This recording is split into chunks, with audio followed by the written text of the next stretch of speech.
Hi, everybody. Welcome to another edition of the Sunday Drive. The Sunday Drive is sponsored by Midtown Mattress and Home Furnishings in beautiful downtown Lindsay. They have mattresses, obviously, home furnishings, and home decor. So next time you are in Lindsay and you need something for your home, please check out our sponsor, Midtown Mattress in downtown Lindsay. Okay, today we are with Glenn Walker, and Glenn is the curator at the Marybor Lodge, the Fenelon Falls Museum. You can see it in the background there. And we are going to talk to Glenn a little bit today about the history of the museum and what he does to keep the museum relevant in an increasingly digital age. So sit back, relax, and enjoy this edition of the Sunday Drive.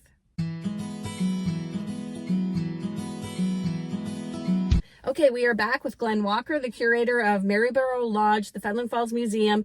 Glenn, start by telling me a little bit more about the history of the museum itself.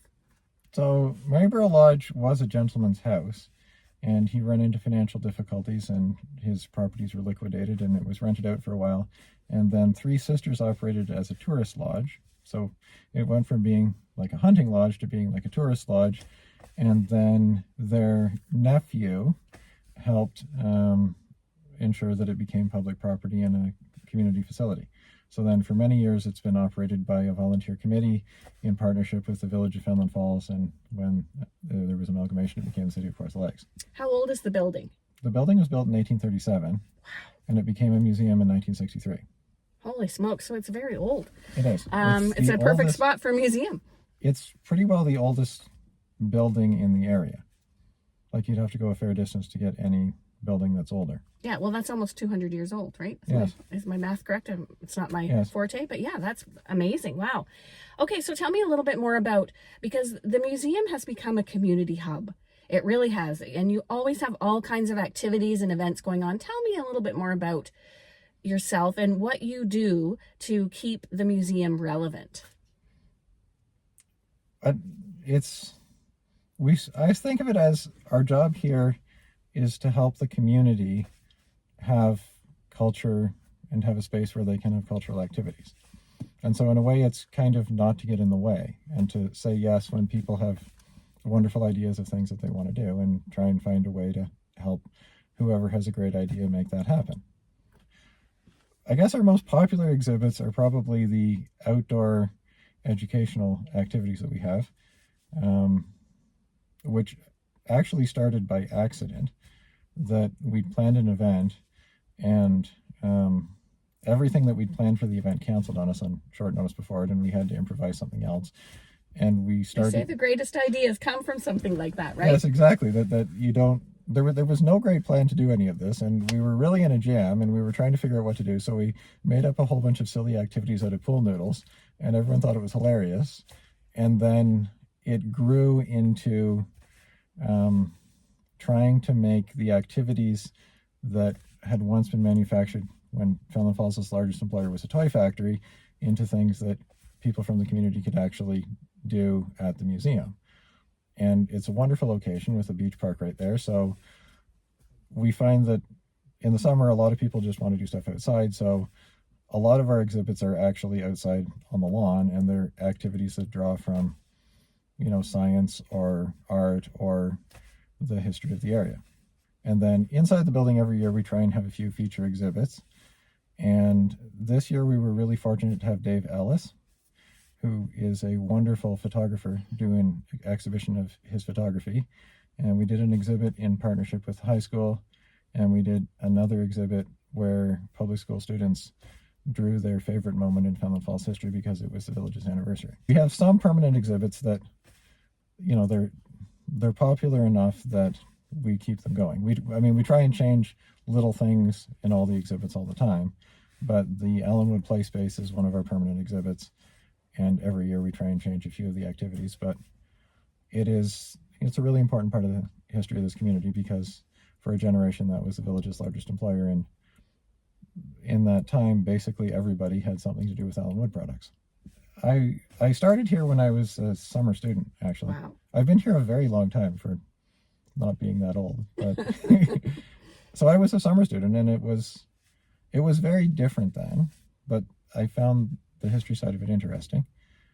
And when when I started here, I really admired what Settlers Village did. That they were a place that was really about the community, and where they found a way to make a lot of wonderful things happen for the community. And that was what I hoped could happen in Fenelon Falls too. I think that's going to be the future kind of museums, right? Because I think as we become more digital, people less and less will visit places like this unless you do the things that you've been doing. And that's something that we find is that people do not come here to learn about history as much as they come to have an experience. And while learning about history. Well, I mean, if the serious learning about history I find usually happens on the internet. That, you know, when I started here, a lot of the information would be on interpretive panels, and nobody wanted to stand there and read it. But if you can read the same thing in your living room, it's interesting and you're comfortable and you can enjoy it in a way that you won't enjoy it while standing in a space. So we try and make the museum about an experience and about doing things while you're here. And then the serious job of, you know, trying to communicate the area's history is, we find, better done online. Through our partnership. Well, and Kawartha 411 is wonderful for helping with that. And, you know, it's just, when you're trying to do it in person, there's such severe limitations on the length of what you can write and how many pictures you can use, and that it's really hard to have the flexibility to tell a story well. Whereas on the internet, none of those constraints matter. And, you know, there's a real cost to creating all of those panels. And, you know, on the internet, you can just upload it and it's there, and it's way more accessible. So talking about the various events that you have going on, when you came today to meet me, you pulled up in a truck with a casket in the back, and I thought that was kind of funny. Tell me what the casket is for and the event coming up. So the casket, every year we host a haunted museum, and well, you can't have a haunted museum without a casket.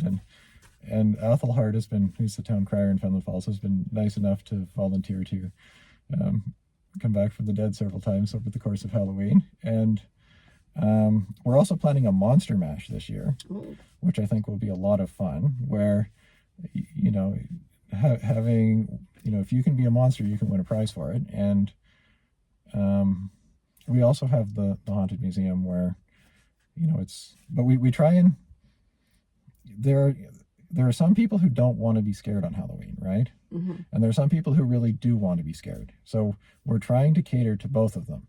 That you can have the Monster Mash experience, which is fun and interactive, innocent, scary. And then we have a haunted museum experience where it is scary, and that's what other people think is fun. So we try and cater to both the scary and the non-scary, so you can decide whether you want to have nightmares or not. I love it. And that's on the actual day, right? It's on Halloween. So October 31st. So as you're going around trick-or-treating, this can be one of your stops, and you can go through the haunted museum and participate in the Monster Mash and win a prize.